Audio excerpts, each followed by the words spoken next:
शासकीय सेवेत नव्याने रुजू झालेल्या सहकाऱ्यांनो नमस्कार. आज आपण एका अत्यंत महत्त्वाच्या विषयावर बोलणार आहोत, जो तुमच्या संपूर्ण सेवा काळासाठी एक मार्गदर्शक ठरेल. तो विषय आहे महाराष्ट्र नागरी सेवा वर्तणूक नियमांमधील नियम 19. मला कल्पना आहे, सेवेच्या सुरुवातीला हे नियम, हे कायदे थोडेसे किचकट आणि गुंतागुंतीशी वाटू शकतात. मनात प्रश्न येतात की अरे, मालमत्तेची घोषणा कशी करायची, कोणता व्यवहार कळवायचा, कोणाची परवानगी घ्यायची, हे सगळं वाटणं खूप साहजिक आहे. आजच्या या सत्रात आपण तुमच्या पहिल्या मालमत्ता घोषणेपासून ते भविष्यातल्या प्रत्येक व्यवहारापर्यंतचे सर्व नियम अगदी सोप्या शब्दात उलगडून पाहणार आहोत. आता बघा, कुठलाही नियम पाळण्याआधी तो का बनवला आहे हे समजून घेणं खूप महत्त्वाचं असतं. या सगळ्या नियमांमागचा मुख्य हेतू आहे आपल्यासारख्या शासकीय सेवकांच्या आर्थिक व्यवहारांमध्ये पूर्णपणे पारदर्शकता राखणं. एक गोष्ट कायम लक्षात ठेवा, आपण जनतेचे सेवक आहोत आणि लोकांचा आपल्यावरचा विश्वास हाच आपल्या कामाचा, आपल्या प्रशासनाचा कणा आहे.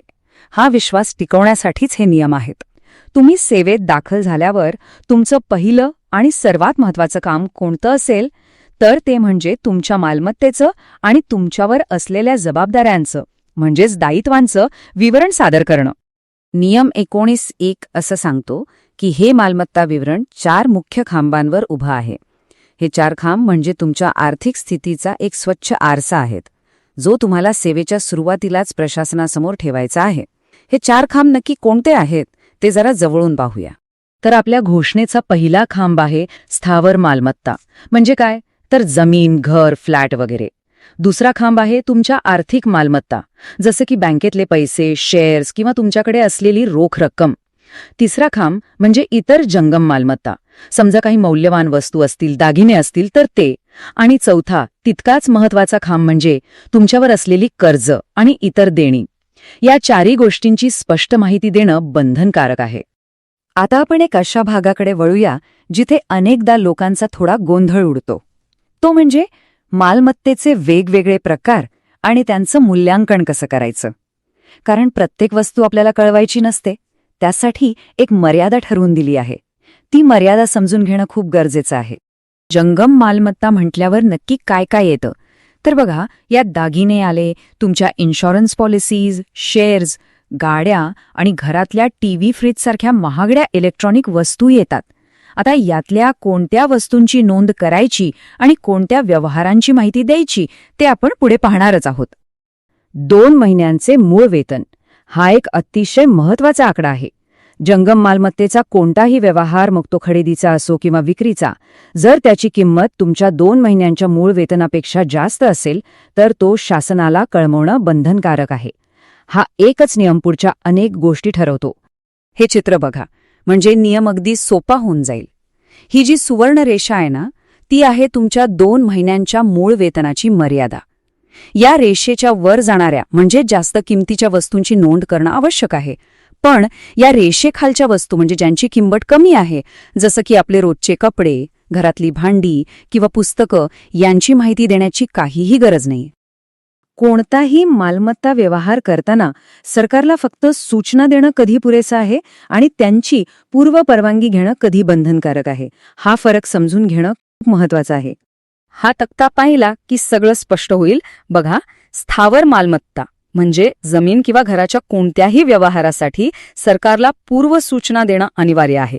आणि जर व्यवहार जंगम मालमत्तेचा असेल आणि त्याची किंमत 2 महिन्यांच्या मूळ वेतनापेक्षा जास्त असेल तर त्याची सूचना देणं आवश्यक आहे. पण काही विशेष परिस्थितीत मात्र फक्त सूचना देऊन चालत नाही, तर पूर्व परवानगी घ्यावीच लागते.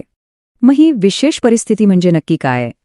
समजा तुम्ही अशा व्यक्तीसोबत व्यवहार करत आहात ज्याच्याशी तुमचे काही कार्यालयीन संबंध आहेत किंवा ज्याची फाईल तुमच्या टेबलवर आहे.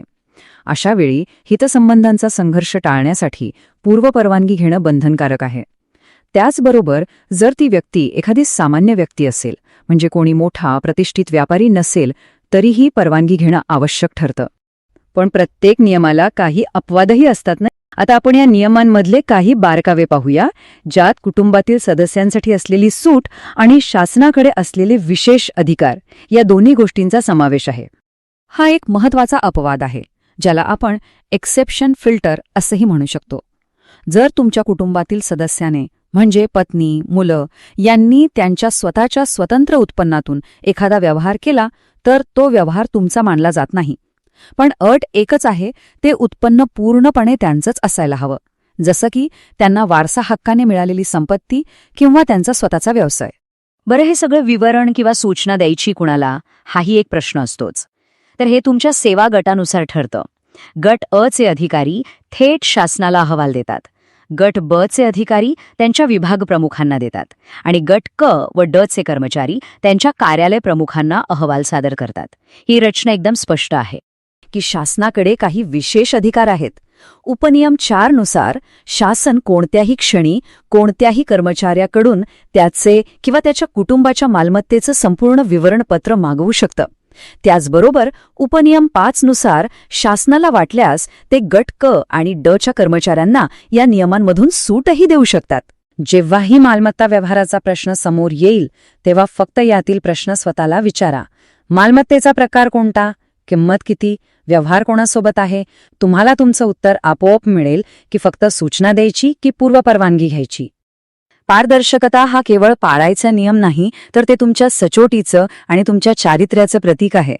कायद्याच्या शब्दांपेक्षा त्या मागे असलेली भावना जपणं हे जास्त महत्वाचे आहे. मला खात्री आहे की आजच्या या चर्चेनंतर तुमच्या मनातल्या बऱ्याच शंका दूर झाल्या असतील. या माहितीचं संकलन आणि मार्गदर्शन श्री विष्णुकांत बोरसे यांनी केलं आहे.